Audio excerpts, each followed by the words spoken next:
Info 243 au cœur de l'actualité. Voilà, bonjour à vous tous très chers internautes des Info 243, votre chaîne, notre chaîne.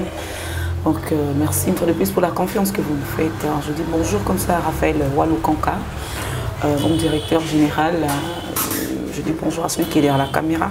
Il n'aime pas vraiment, on sait son nom, voilà, Nabombi Kaka. Sans plus tarder, j'aimerais vous présenter mon invité d'aujourd'hui, qui est bel et bien M. Alain Bolodjoa, président du parti politique Le BAT. C'est un parti, c'est un nouveau-né. Hein? Bon, il va vous expliquer avec tous les détails. Avec lui, on aura parlé, décrypté sur pas mal de questions d'actualité de notre pays, surtout la situation sécuritaire de l'Est, où vraiment ils sont très préoccupante. Accordez-nous juste votre attention, je ne dirai pas dessus comme d'habitude. Sans plus tarder, je lui dis bonjour, Président. Bonne santé. Bonne maman. Oui, ça va, santé, ça va bien. Bien que le pays va très mal, mais Dieu nous fait grâce. Ça va. Ok. Le pays va très mal. Tout bandamamo na motuna na biso. Lelo yo za ramolobeli ya peuple congolais. On a comment ukauka mungongo. C'est ça vraiment terme fukoloba. Comment ukauka mungongo pona mboka. Éviter la proposition non c'est sur le cas Mokondi Mboka Félix Tshisekedi to luki premier ministre Sama Lukonde pour na couper ça moi les kanisina yo pour les sapements sur la élongité au fait na considère M. Félix c'est que encore à Mokonzi ça c'est déjà de 1 afin d'agana kiti ya Mokonzi ma Mokonzi. Et puis des deux, je ne peux pas perdre mon temps parce que je ne vois rien de bon au mais ce qui est vrai, c'est que dans tout ce que nous faisons, tout ça, la proposition d'un souverain primaire, où il y a les peuples. Tout le barana peuple a poussé M. Félix Tshisekedi à démission parce que nous considérons qu'il n'est pas assez outillé, il n'a pas assez d'atouts pour être président, surtout dans le moment où tout est en crise. Et nous faisons beaucoup de propositions. Dans le souverain primaire, il y a Yende à côté à ceux qui Azaï n'a pas ça à côté et la ou pas. Et donc voilà. Donc pour nous, Mokonzi Félix Tshisekedi depuis Azui et Bungazan, donc Azou ça les l'autre côté. Là c'est selon toi. Non, mais à côté ça les locaux, ma salle on m'a bé.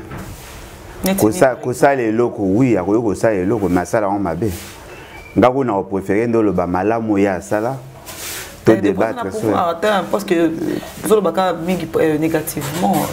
Non, mais tout est négatif. Tout est négatif. Il n'y a rien de bon. Oh, M. Félix Tshisekedi, il peut peut-être avoir de bonnes intentions, mais il est fait de mauvaise manière, avec beaucoup de maladresse.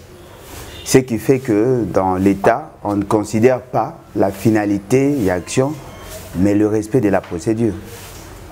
Tant que Bokonzi, comme ça que Bokonzi na Kabila a initié un programme à 100 jours, il y a eu procès, les objectifs n'ont jamais été atteints, mais voilà, il y a certains faibles d'esprit qui applaudissent, alors que dans l'État, c'est pas ça.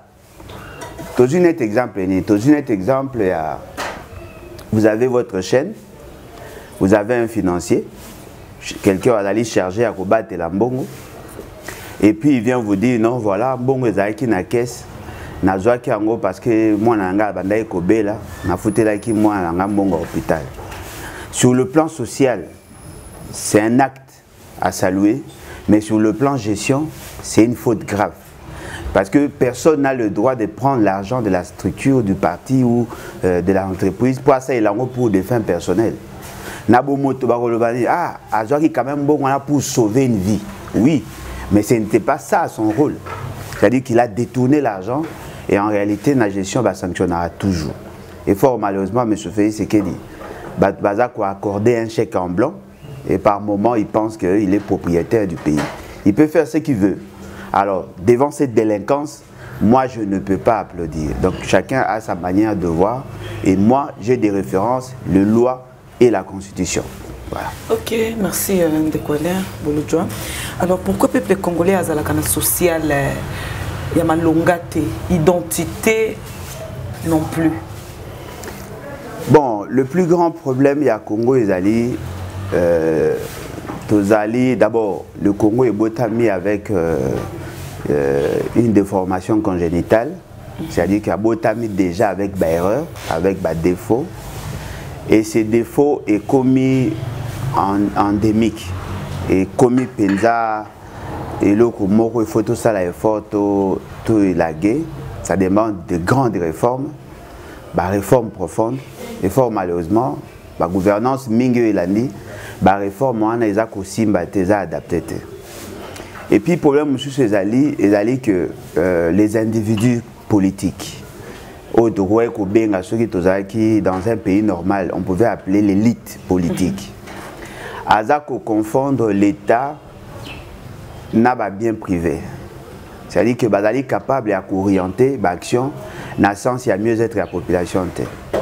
Au cours remarqué net il est là, mais ce fait c'est qu'il dit oh azalaki incapable de prendre en charge le frais, la caution pour nous déposer dans la CENI aujourd'hui a commis que souffrir lui et sa famille politique et biologique, a commis que souffrir d'une obésité financière. C'est-à-dire qu'il va commis un bongo et belé que les cassés qui se justifier. Cela sous-entend quoi? Cela sous-entend que l'argent de la République est d'aller orienter dans une catégorie de gens. Il y a des inégalités, non seulement en termes il y a revenus par individu, mais il y a des inégalités en termes il y a investissement dans certaines provinces. Au moment la place tous ces éléments-là, ils ont entretenir les conditions de vie. Au moins, ceux qui sont à Kinshasa, ont une vision moussous. À Kinshasa, social, ceux qui ont transport et mati, social, ceux qui ont maïsa ou bimaïsous bien té, social, ceux qui ont biloko et mati. Mais le Congo n'a pas le même problème. Le problème est varié selon les cas. Et donc, devant cette réalité, il faut comprendre que la situation où nous avons traversé est fondamentalement de nature structurelle et ça demande beaucoup d'énergie, beaucoup de réflexion et beaucoup d'intelligence. Voilà. Ok, merci. Alors, que faire pour que les Congolais passent le droit à bon, et le Calibosso est allé, ce que dans la Constitution, Kobanda article 5 de la Constitution. Article 67, le Constitution va énumérer un certain nombre de droits. Les droits sont belés, mais il y a aussi les devoirs. Voyez-vous, il n'y a pas que le droit, il y a aussi les devoirs. Alors, pour que zonga na ba droit, il faut que zonga d'abord na ba devoir. La population a le devoir de se garantir la stabilité des institutions ou est passé inéluctablement par le respect, il y a mode d'évolution à pouvoir. C'est que la population doit faire. Il faut d'abord qu'on pousse M. Félix et toute sa cohorte dans la retraite anticipée, parce que Bango va accéder à pouvoir par devoir scabreuse. Le fait seulement que va respecter la constitution, va respecter le loi de la République pour y accéder, automatiquement et créer un dysfonctionnement. Et ces dysfonctionnements, il y a un déjà pour pérenniser la situation. Parce qu'aucune bonne politique ne peut être émise par des gens en violation de la Constitution. Parce que la Constitution est une volonté cristallisée à peuple. Et de ce fait, il faut que la Constitution aide à l'appliquer dans sa rigueur. Il faut qu'il va respecter un mot. Ce qui va respecter automatiquement, ça et qu'il y a une sorte de fossé entre la population qui détient le pouvoir final, ou la population qui détient la plénitude du pouvoir, n'a pas institution, animateur, il y a une institution où il va déléguer. Alors, le col a déjà, à niveau de l'Assemblée nationale, qui est supposée être la représentation nationale. Il n'y a pas de représentants du peuple et créer cassure entre la philosophie à Parlement, Naba animateur ou Parlement, entre l'institution président de la République et la personne de Félix Tshisekedi qui doit en principe assumer la fonction de président. Et donc, il y a un engrenage et que ça que l'État ait fonctionné bien. Il y a toute l'enveloppe de l'État et d'aller orienter pour le fonctionnement de l'institution. Vous allez dans un budget à 10 milliards de dollars, 6 milliards pratiquement écueillis pour le fonctionnement de l'institution. Les 40 milliards, 4 milliards, 40% de au lieu affecté en gros dans le secteur productif, dans le secteur d'appui à la production, qui résolvent dans une large mesure la problématique, il y a développement individuel, il y a peuple, désolé, et que bon, ce que na entretien, il y a machine de fraude et de la corruption au Babeni, institution.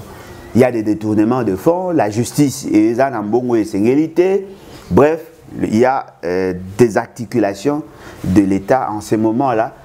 De côté d'un cercle vicieux, il y a pauvreté. Et dans cette condition, il est difficile que le peuple a se retrouver. Donc, pour que ça changer, il faut d'abord briser la chaîne des déséquilibres, redonner à l'État sa fonction originelle, donner aux institutions des animateurs, aux bazali pétris de valeurs, aux bayebi qui y a un garde-fou. Parce que ce que c'est que dans un pays sérieux, il ne pouvait pas être président de la République. D'abord, il a brandi, il a déposé un faux dossier à l'objet comme on a allé Félix Antoine Tshisekedi Tshilombo. Alors que dans le passé, on a trace au Tozan comme on a allé Félix Antoine Tshilombo a permis Tshisekedi na Tshilombo. Automatiquement, ça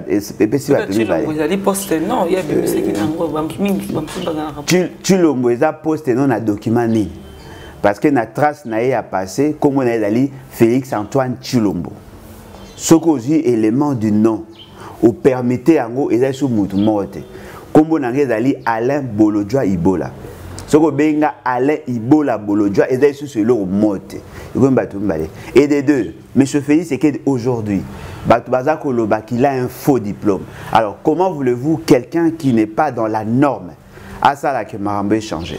Il a accédé au pouvoir par devoirs scabreuse. C'est une invention des Kabila. Konzinae, na Kingakati. Et je crois qu'un jour, François Béana, Kalev, Bochab, Nani, Kalev, il y a qui d'autre? Le président à ULD, comment M. Félix avait accédé au pouvoir. Et donc, devant cette situation, la situation de la population est allée là, parce que nous n'avons pas encore brisé cette chaîne de déséquilibre. D'accord, président, avançons, parlons d'abord de la situation à l'Est, qui peut éclaircir étant qui mobile le peuple. Ce qui se passe à l'Est, ceux qui ont landé l'histoire bien, au monde qui déjà 25 ans depuis que la guerre est on est bandaka. Il y a même bon Mobutu, bien que Mobutu kufa na maladie, que kufa na Maroc, Mouzaïe donc Félix Ayezo Bunda, mais ils ont changé tout éviter ça nationalisé en théâtre,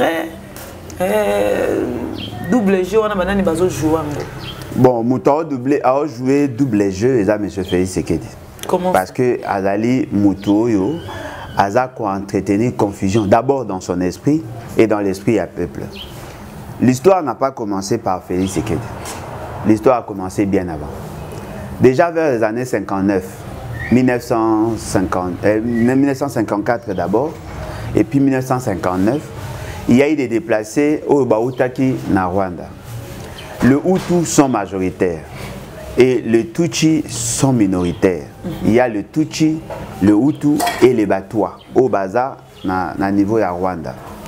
Et cette configuration est zappée comme on a niveau de Ouganda. C'est-à-dire que l'Ouganda et le Rwanda, Baza n'a pas lien macasse historique. Le président rwandais a été agent, chef à service des renseignements na niveau de Ouganda. Il a été formé là-bas. Et en plus, c'est son beau-frère. Parce que moi, je suis neveu à Kagame.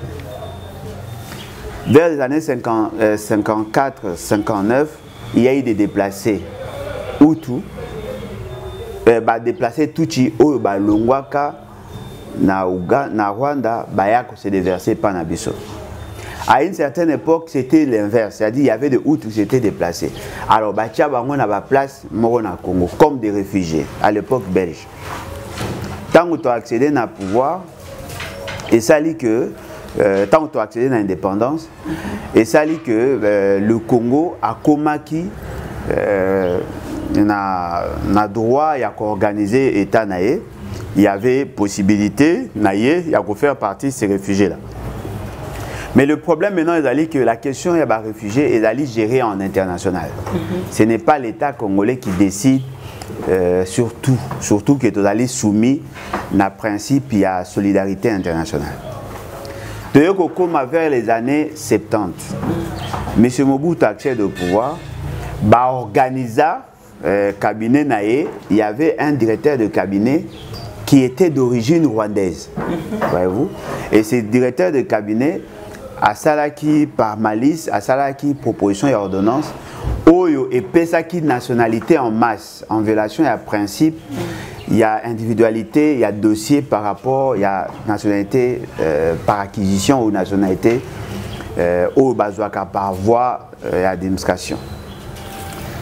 Tant que après la nationalité, la classe politique de l'époque, parce que c'était en violation de la loi. Vers les années 80, il faut annuler acte parce que ce n'était pas conforme à la loi. Il fallait que chaque mouton demandeur ait soumettre la demande de la nationalité. Parce que la nationalité par acquisition est conférée de droits limités. Batouana, il semblerait Basilika. Basilika, pourquoi? Parce que la nationalité, on a droit au la nationalité. Or, la nationalité par acquisition, on a droit limité, koki kobote la nationalité. Bango ba créer le quoi rancœur parce que bazaki na posa à cause à kobanda na niveau ya Faradje na otuele niveau ya Faradje ozu ba aru ba parti nyonso wana babunya ba na posa à cause bango tina Tanganyika basala empire na bango o babengaka l'empire Imatuchi basangana bango na bango ba Tuchi rwandais ba Tuchi ougandais basangana baza toute cette partie bango ba gérer parce que baza kolobake dans leur histoire bakoko na bango bazala kana c'est qui est faux. Ces dossiers et ça dit que bakomaki ko revendiquer tina niveau que tu kozwa guerre il y a 1996. Mais avant guerre il y a 1996, en 1994 d'abord en 1982 Basalaki a telle enseigne que Bakota Kopanza un père. Yango Moni, les 13 parlementaires, ont tendance à revendiquer un certain nombre de droits. Tant que commis vers les années 89, garder influence na bango, première des choses, soutenir un parti politique. Et ces partis politiques, ils ont comme U2PS. À ne pas confondre avec UDPS Tshisekedi. Parce qu'il y a deux noms, deux dénominations. Ah bon? Soutenir UDPS avec le dossier Aliti Timboka. Il y avait un conflit entre les étudiants Luba et les étudiants Katangé à l'université à Lubumbashi. Lobby que Luba, Koufaki et Belé, babi ke Mobutu atindaka militaire na ye ADSP bakende ko buma Luba na Lubumbashi parce que y a na tendance à soutenir Kyungu wa Komanza. Ces dossiers là il y a eu plusieurs morts. IDPS a joué en complicité avec les autres ennemis de la République comme mango na niveau ya organisation de droits humains, droits de l'homme, il y a ONU. Tant que mis en et qui na conseil de sécurité pessibiso jusqu'au embargo si l'état congolais a somba Minduki parce que considérer que Minduki a somba yangonde za kobuma. Or ça faisait partie d'un plan.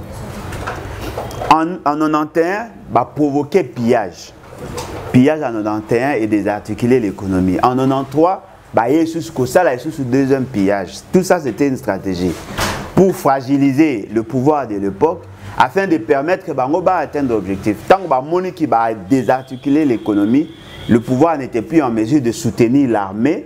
Le président Oyo Barandé a bouclier à pouvoir à Mobutu. Le président à Ouganda, il y a Burundi, le président à Rwanda, le président à Biarimana. Tant que Boumi Bango en 94, et ça dit que le Rwanda, trouver ce qu'au base arrière. Le Rwanda, l'Ouganda et le Burundi. Les 3 pays où ils ont eu à négocier aussi avec la Tanzanie, la Zambie et certains pays qui étaient en conflit avec Mobutu. Mais ils ont attaqué Bisso 2 ans après.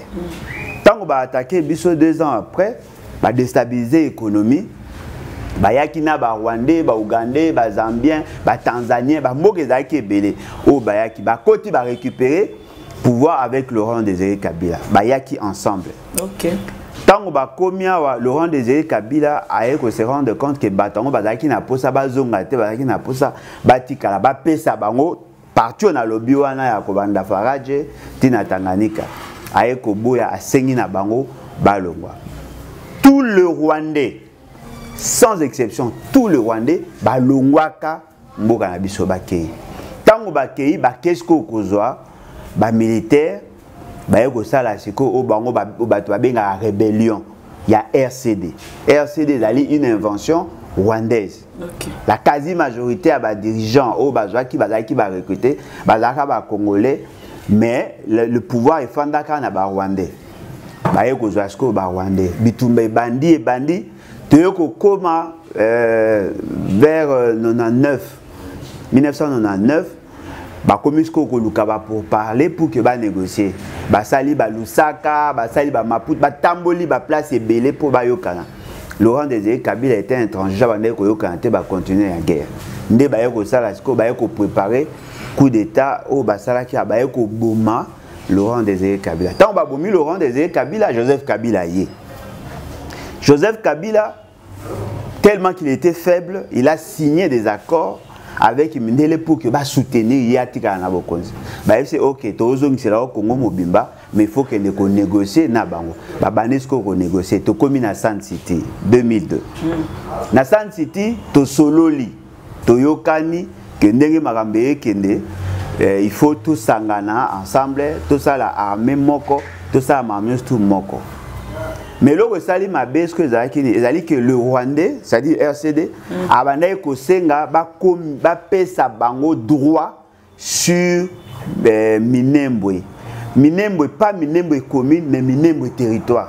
Ba sa bango droit, sa bango nationalité, tia bango officier militaire dans la poste stratégique. Kabila na bemba boyaki. Bayokani bayoko signé accord ya cascade na Congo central.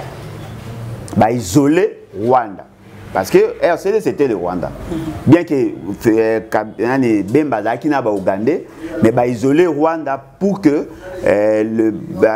velléité à Rwanda et ça les mater et là au sala mezali Etienne Tshisekedi et son IDPS bah qui se constitue un obstacle bah boyi Rwandais bazala exclu parce que Rwandais bazaki ba aller na bango ba kei na Rwanda ba yokani basali alliance et à sauvegarde donc Etienne Tshisekedi na RCD le quoi bazaki na lobbying ya makasi ba yeko gagner tangu ba gagner ne to yoko zonga sko na santiti to yoko zasiko accord global et inclusif. C'est là où qu'on a donné la nationalité à tous ces Rwandais.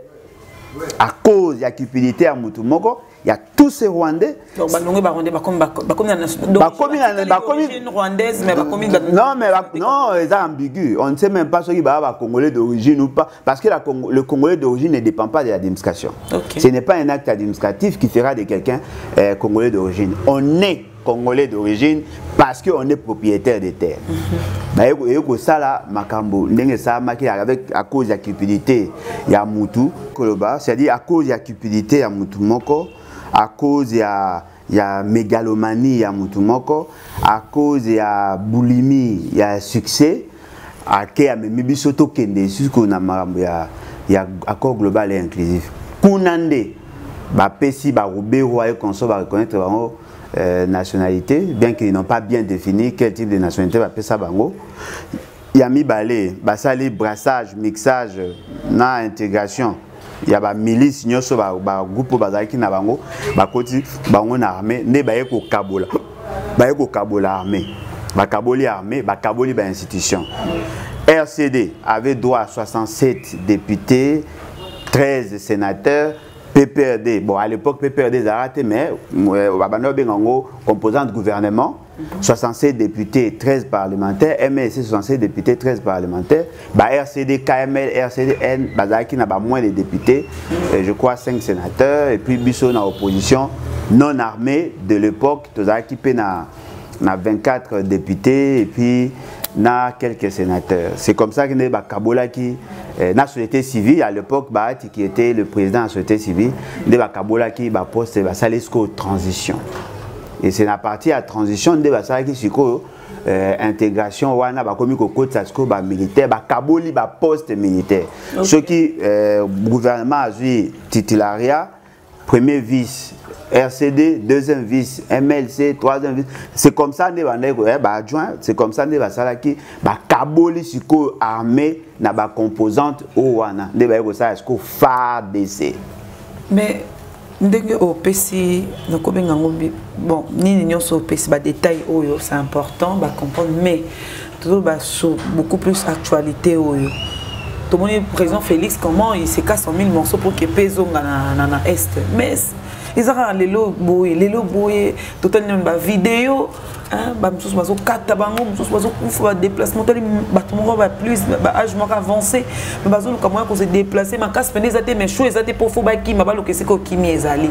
Mais toujours comprendre, vraiment beau comprendre, et ça simple. La paix c'est rétablir dans le coin. Et ça complexe, la question est complexe, mais ça simple pour comprendre. M. Félix et et son père ont toujours été proches du Rwanda. Je l'ai démontré au Tigolanda. M. Félix et n'a pas l'intention de combattre le Rwanda. M. Félix et a l'intention de blanchir le méfait il y a Rwanda parce que peut-être naïvement, au Kanissa, qu'il suffit seulement de séduire ou il y a sa mise pas à Kagame pour la cause de la paix. Non. De démontrer que la question de l'Est est une question transversale. Et il y a plusieurs intervenants, plusieurs variantes. Et de ce fait, on ne peut pas croire qu'un simple discours ou un simple baiser est suffire pour mettre fin à la situation à l'Est.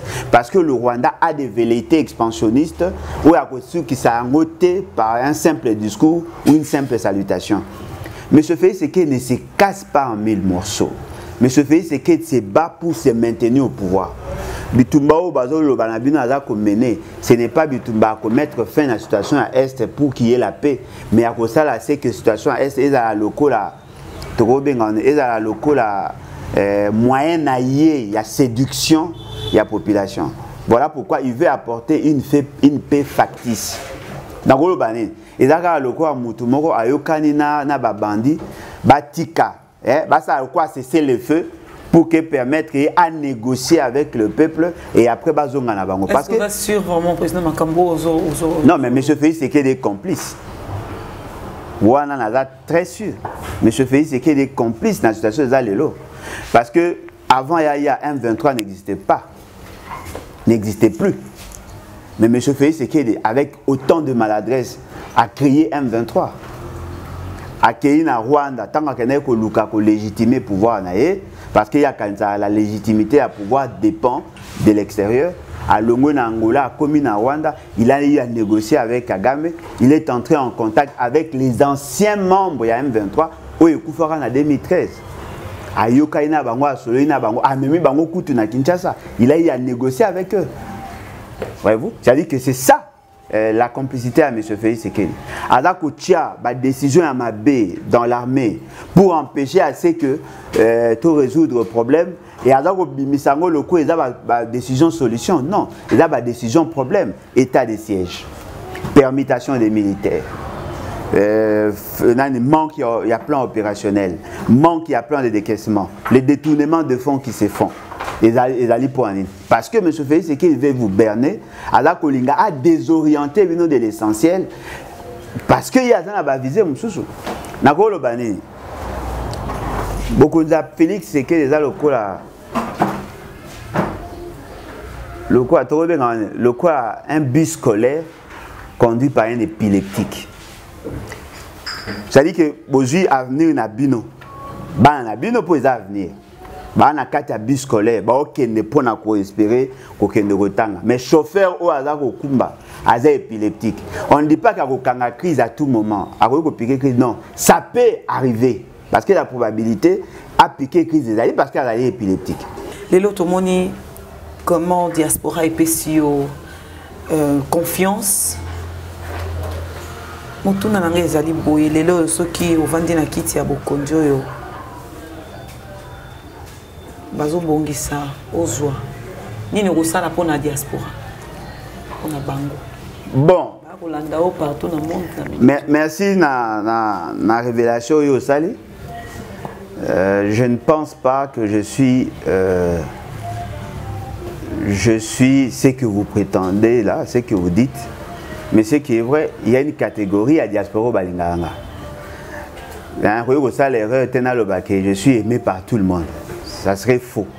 Parce que Jésus-Christ, tout le monde a un zambé, bakena vote à Yeshua. Voyez-vous? Donc je ne peux pas se perdre dans ces considérations-là. Mais ce qui est vrai, il y a une sorte de conjonction d'idées. Okay. Entre une catégorie à Congolais, pas seulement la diaspora, même Yahweh. Mais là, au mot est vrai. Aimer la diaspora ou ne pas l'aimer, la diaspora peut aussi être solution au problème congolais. Un petit exemple, moi je suis économiste. En tant qu'économiste et puis économiste de développement, dans ça économie monétaire, je suis économiste de développement. C'est-à-dire que j'ai une idée sur comment développer les pays. Ce qui est le lobby, ok.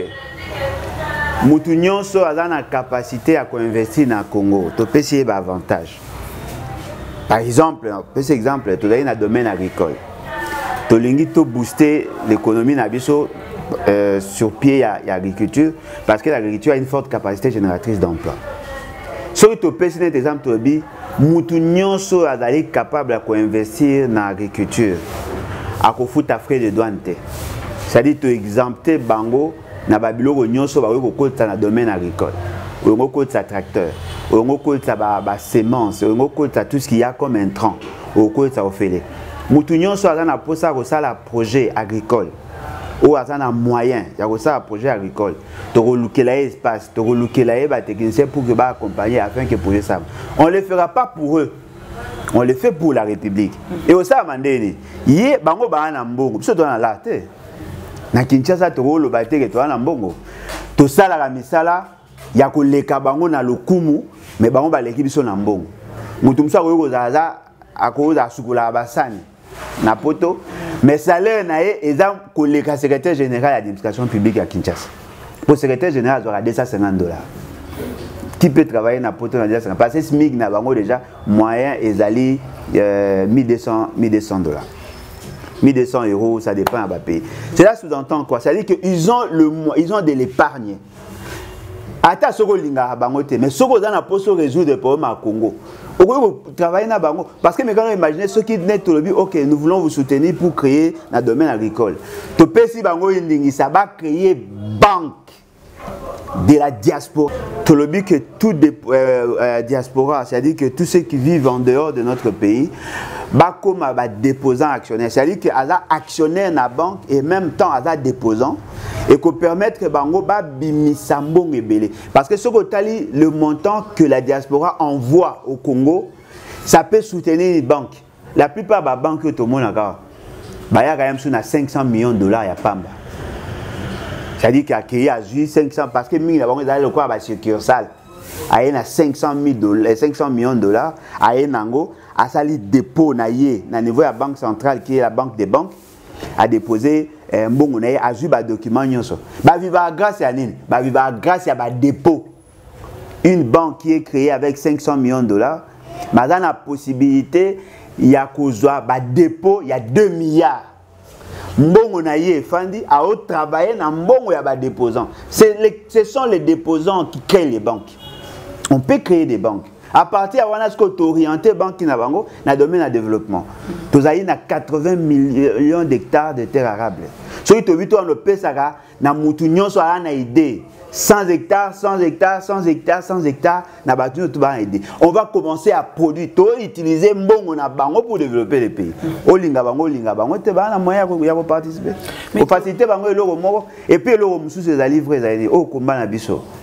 Na kamo kandengeni bat bandima ngona constitution bien que moi je le combat. La question il y a double nationalité.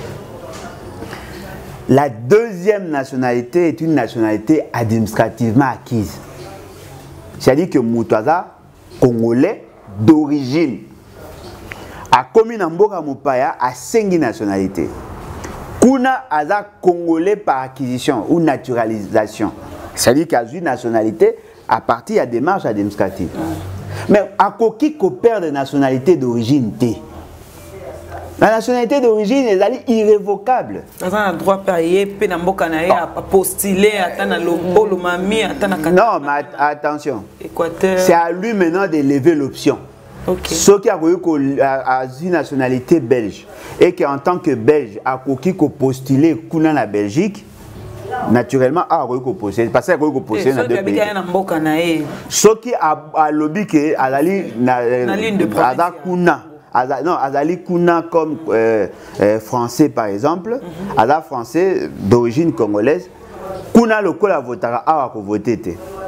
Comment ça? Il faut, oui, on a droit politique dans deux pays. C'est-à-dire que Kuna le col à voter à voter. Ce qu'a lingi à voter Kuna à voter, là c'est bien parce que à cause de la candidature, ce qui a lingi à la électeur, oui. À voter président de la République. Mais il ne peut pas voter deux présidents dans deux espaces.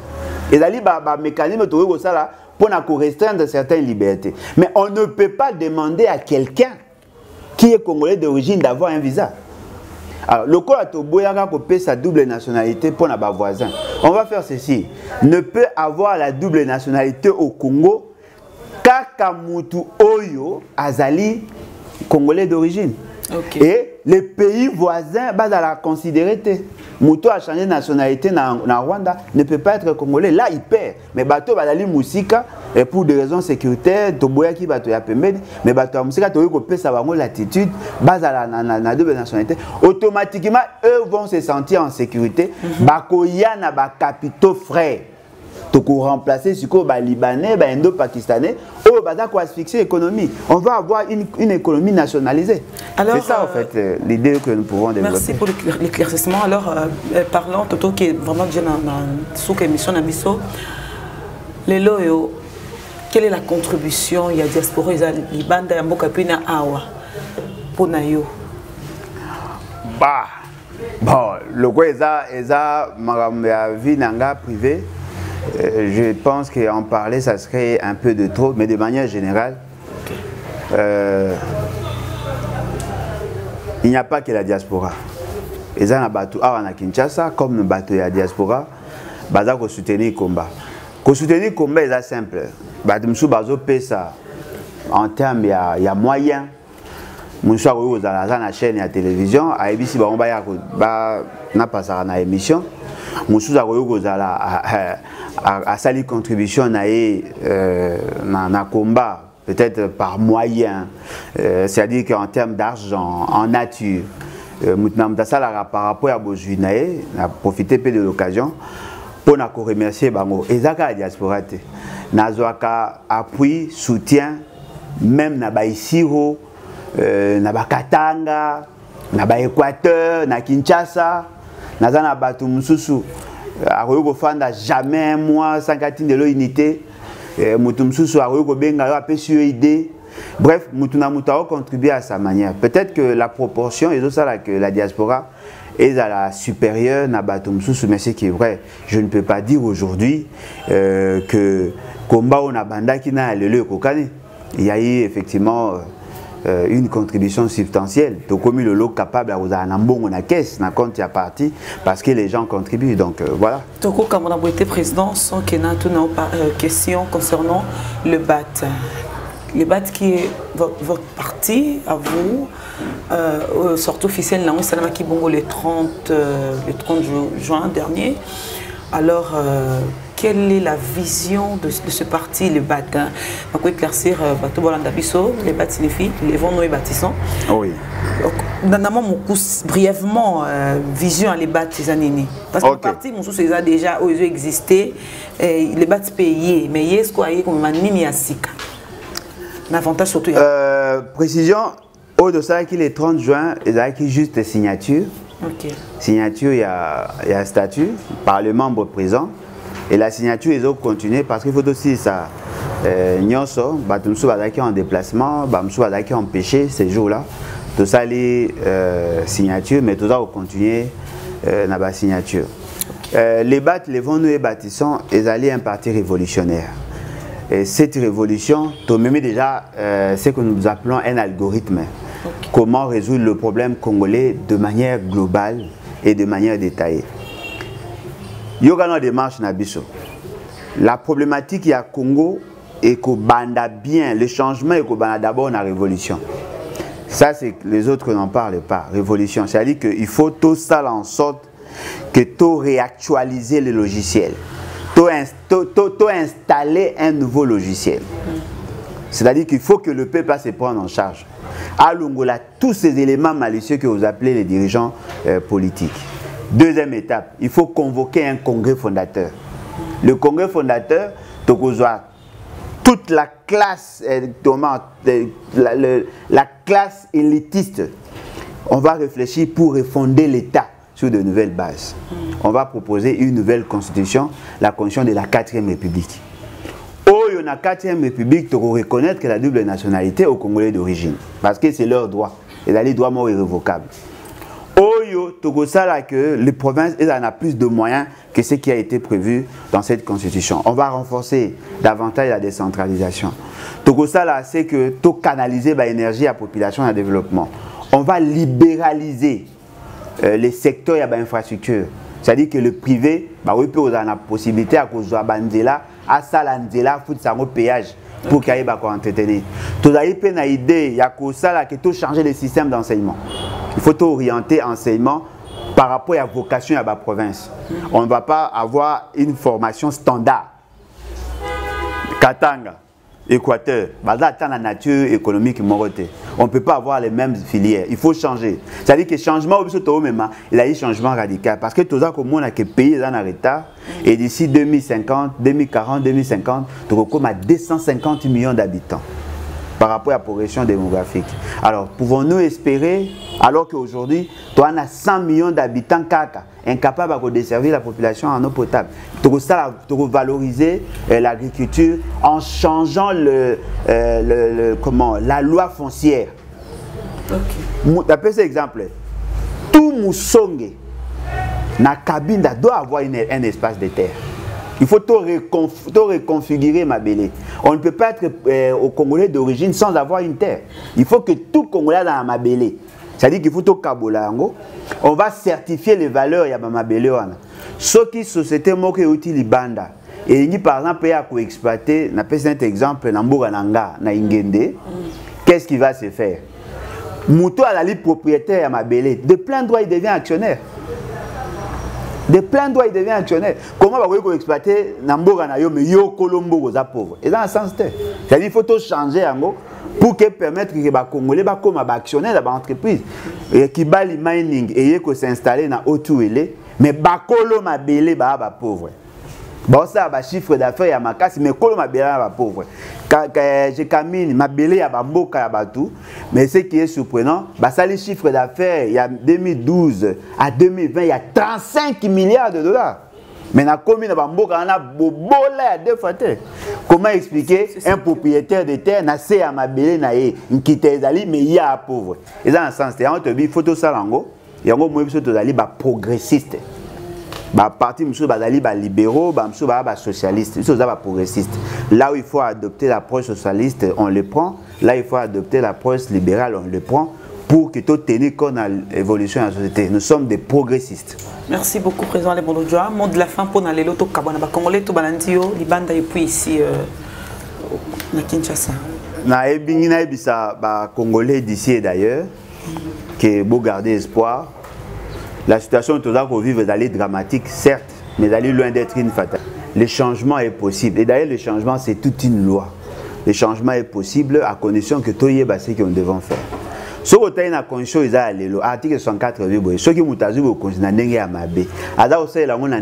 il faut que tellement pour que Mboke tambola malamu.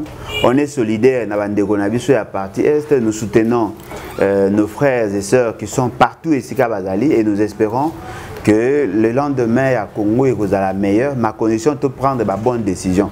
Venez adhérer, ou aligner adhérer à côté na site web nabiso lebatinfo.net lebatinfo.net.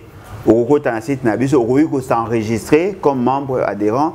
Les informations sont fournies dans les confidentielles car bisonnet au mona mutumsu à mona ngote et puis pour na continuer à message na WhatsApp il y a numéro à les battre plus 243 97 034 58 78 numéro nanga moko personnel et 81 250 28 51. Merci beaucoup. Merci Président, merci à vous tous les chers internautes. Vraiment, pour nous idée, ce sont de idées open que ceux qui nous ont bien sungi et qui nous ont aussi déterminés pour vraiment l'alarme parce que les Congolais, à pour ça changement en Bokanaï, à profiter, à bénéficier de en Bokanaï. Parce que c'est pas possible à chaque fois.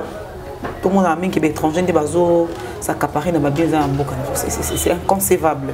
Donc, l'idée a bossé encourageant et l'idée c'est le président Alain Bolé là depuis ça.